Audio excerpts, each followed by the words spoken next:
Free trade ও সামরিক অর্থনৈতিক অঞ্চল স্থাপনের সিদ্ধান্ত নিয়েছে সরকার। ২৬ জানুয়ারি প্রধান উপদেষ্টার সভাপতিত্বে আইপিএস সমূহের গভর্নিং বোর্ডের সভায় এসব সিদ্ধান্ত নেওয়া হয়। সভায় নেওয়া সিদ্ধান্ত প্রেস ব্রিফিংয়ে জানান বিডার নির্বাহী chairman Ashik Chowdhury. Free trade জোনের ধরন ও এটা চালু হলে দেশের বাণিজ্যে কী ধরনের প্রভাব ফেলবে তা জানান তিনি। নীতিগত সিদ্ধান্ত হয়েছে সেটা হচ্ছে ফ্রি ট্রেড জোন নিয়ে। সো বাংলাদেশে এই মুহূর্তে ফ্রি ট্রেড জোন কনসেপ্টটা নেই। ফ্রি ট্রেড জোন বলতে আমরা কি বুঝাই? ফ্রি ট্রেড জোন বলতে আমরা একটা অলমোস্ট ডিমড ওভারসিজ টেরিটরি বুঝাই, যেখানে কাস্টমসের কোনো বাধ্যবাধকতা থাকবে না এবং সেখানে রি-এক্সপোর্ট করা যাবে, সেখানে স্টোরেজ করা যাবে, সেখানে ম্যানুফ্যাকচারিং করা যাবে। এই ফ্রি ট্রেড জোনের লোকেশন হিসাবে ইনিশিয়ালি আনোয়ারাতে, চট্টগ্রামের আনোয়ারাকে আইডেন্টিফাই করা হয়েছে। প্রায় 600-650 একর জমির উপরে একটা ফ্রি ট্রেড জোন তৈরি করার চেষ্টা চলছে। ফ্রি ট্রেড জোন থেকে এক্সপেকটেশন হচ্ছে যে এই ফ্রি ট্রেড জোনটা will become the heart of our trade and economic movement. So এই সিদ্ধান্তটা আজকে হয়েছে। এটাকে কার্যকর করতে হলে বেশ কিছু আইন এবং বেশ কিছু নীতিমালা বিধিমালায় পরিবর্তন আনতে হবে। সেটা আগামী সরকার ওভার টাইম করবেন এবং আমরা আশা করছি যে এই বছরের শেষের নাগাদ একটা ফ্রি জোনের আমরা একটা ভালো জায়গায় হয়তো পৌঁছে যেতে পারবো, বা অ্যাটলিস্ট ইনিশিয়াল পজিশনটাতে পৌঁছে যেতে পারবো। অন্যদিকে বাংলাদেশের সামরিক অর্থনৈতিক অঞ্চলের বিষয়ে বিস্তারিত জানান বিডার নির্বাহী চেয়ারম্যান। বলেন, এটি দেশের স্থানীয় চাহিদা পূরণের পাশাপাশি আন্তর্জাতিক বাজার ধরার চেষ্টা হিসেবে এই সিদ্ধান্ত নেওয়া হয়েছে। সামরিক শিল্পে যেই প্রোডাকশন, সেটা নিয়ে অনেকদিন ধরে আলাপ আলোচনা করছি যে আমরা মনে করি যে এটার একটা এই মুহূর্তে আসলে গ্লোবাল ডিমান্ড আছে। সো একদম pure economic point of view থেকে চিন্তা করলেও ডিফেন্স ইন্ডাস্ট্রি ইজ গ্রোয়িং এবং সেখানে বাংলাদেশ একটা পার্টিসিপেন্ট কান্ট্রি হিসেবে তাদের কাজ শুরু করতেই পারে। আর একই সাথে আমরা এটাও দেখেছি যে বৈশ্বিক যে অবস্থা, সেখানে আসলে সমরাষ্ট্র তৈরির বা কিছু ক্যাপটিভ ক্যাপাসিটি থাকা আসলে খুব জরুরি। এটা নিয়ে অনেক দিন ধরে আর্ম ফোর্সেস ডিভিশন, বেজা এবং chief advisers office, ministry of defence সবাই মিলে কাজ করছেন।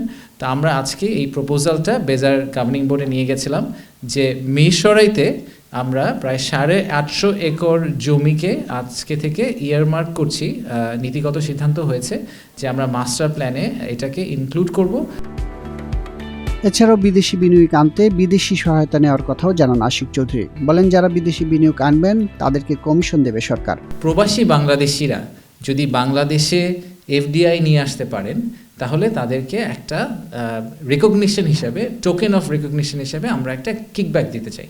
তো বেসিক্যালি আইডিয়াটা হচ্ছে খুব সিম্পল। সেটা হচ্ছে যে আমাদের যারা বিদেশে আছেন তারা সবাই আসলে তাদের নিজেদের একটা নেটওয়ার্ক আছে দেশের বাইরে, এবং তারা ওই সোসাইটির সাথে, ওই ইনভেস্টমেন্ট কমিটির সাথে ভেরি ওয়েল কানেক্টেড। তা আমাদের আশা হচ্ছে যে ওনারা বাংলাদেশে বিনিয়োগ আনাতে সাহায্য করবেন। তো ওনারা যদি বাংলাদেশে বিনিয়োগটা নিয়ে আসতে পারেন, তাহলে ওই ইকুইটির একটা পার্সেন্টেজ আমরা আবার সরকার থেকে ওনাদেরকে দিব। ঠিক যেভাবে রেমিটেন্স আসলে আমরা ক্যাশব্যাক দিই, ঠিক সেম স্ট্রাকচারে ইনভেস্টমেন্ট নিয়ে আসলে ওনারা একটা ক্যাশব্যাক পাবেন। খুব সিম্পলি পুট হচ্ছে এই হচ্ছে স্ট্রাকচার। তো এটার জন্য একটা পার্সেন্টেজ নির্ধারণ করা হয়েছে। এই মুহূর্তে আমাদের প্রপোজাল হচ্ছে যে ইকুইটির 1.25% আমরা ওনাদেরকে ক্যাশব্যাক হিসাবে দিব। 6টি বিনিয়োগ উন্নয়ন সংস্থাকে একীভূত করার সিদ্ধান্ত নীতিগতভাবে অনুমোদিত হয়েছে বলেও জানান বিডার নির্বাহী চেয়ারম্যান। 6টি ইনভেস্টমেন্ট প্রমোশন এজেন্সি ইনফ্যাক্ট আছে। তো এগুলা একীভূতকরণের একটা প্রপোজাল আগের গভর্নিং বোর্ডে গিয়েছিল এবং তারপরে একটা উপদেষ্টা কমিটি করে দেওয়া হয়েছিল, যেখানে বেশ কজন উপদেষ্টা, বাংলাদেশ ব্যাংকের গভর্নর, অ্যাটর্নি জেনারেল অনেকেই ছিলেন।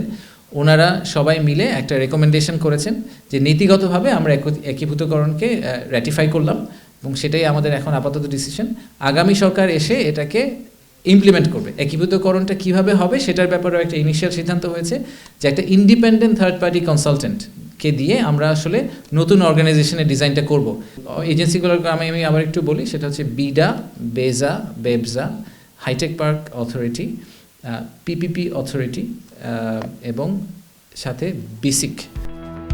এছাড়াও বিনিয়োগ সংক্রান্ত বেশ কিছু সিদ্ধান্ত নীতিগতভাবে একমত হয়েছে আইপিএস সমূহের গভর্নিং বডির সদস্যরা। বাংলাদেশের বাইরে বিডার কোনো অফিস করার সুযোগ হবে কিনা, এটার ব্যাপারে আমরা একটা ইনিশিয়াল নীতিগত সিদ্ধান্ত নিয়েছি যে China, followed by South Korea, followed by European ইউনিয়নের কোনো একটা দেশে আমরা ধীরে ধীরে বিডার অফিস সেট আপ করা শুরু করব। এখানে আসলে উদ্দেশ্য হচ্ছে আবারও এফডিআই নিয়ে আসা।